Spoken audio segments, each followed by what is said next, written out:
So here I am again, a brand new Episcopalian, diving into the what is the Book of Common Prayer, so the most recent iteration from the 1970s, uh, and choosing specifically what's called a collect. So it's usually like a 3 to 5 sentence prayer that's written, and there are over 600 of them in the Book of Common Prayer for a lot of different reasons. So I thought, well, let's go in there and let's get our our nerd game on and just read through them all to see where's their mention of natural disasters and or um, the natural world, because certainly they've got some kind of answer.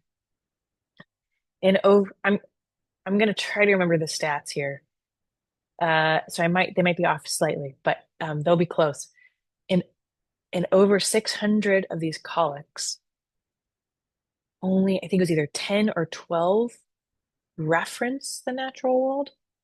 And of those, I think two of them spoke of natural disaster. And one of those was on a drought. I can't remember what the other one was. And I got angry that there was that little to do with the natural world, and definitely that little to do with natural disasters. And I thought, what are we going to do? There's no liturgy. I mean, certainly there's.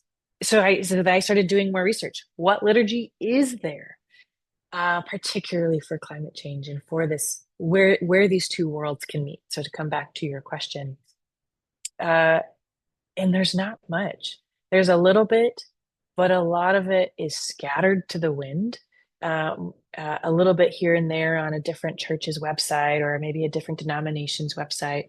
Some of it is good, some of it's really bad. The theology is all over the place.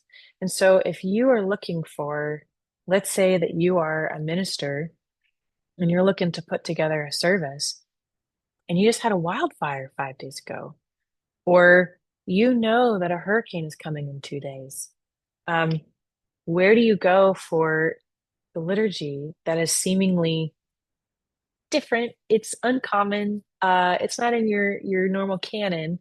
Um, where do you go for that? And so then thinking again about climate change, this stuff is no longer uncommon. And we know to what rate, to what degree, generally, the frequency that we will experience some of these natural disasters. Or at least we just know that that number will grow to some degree. And so I started getting to work on writing prayers. And um, the project kind of remained as a class project. And over these last years, I have tried figuring out how to turn it into something more. I still think that there's a nugget there, um, in turning it more into a communal project. But I digress.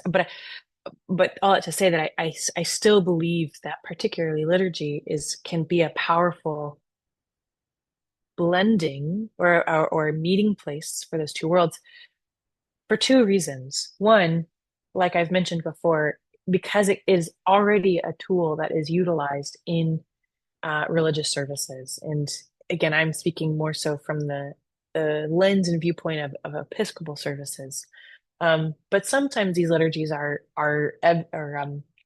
being borrowed and shared and evolving to other denominations. Um, but I also have a passion for and have my finger on or try to the world of those who say they are spiritual but not religious. Or, and I don't even like that term. I definitely don't like the term the nuns. Um, those who have a spiritual calling or yearning or desire, or even perhaps even a practice. And perhaps it's rooted in some kind of religion, or let's be plural and say religions, but they don't have a religious body that they are a part of for good reason. And and so those are people that I relate to and that I so yearn to work with and work for. And so I see liturgy, I just have a vision of having a book of climate prayers on a shelf at the Barnes and Noble where anyone can pick it up and say, I'm going to go into my corner, my literal corner of my home. And in that safety, I'm going to read these or I'm going to speak them aloud. Or someone else can say, I'm going to go lead a service and this is going to be part of it, or it's going to inspire others to read it.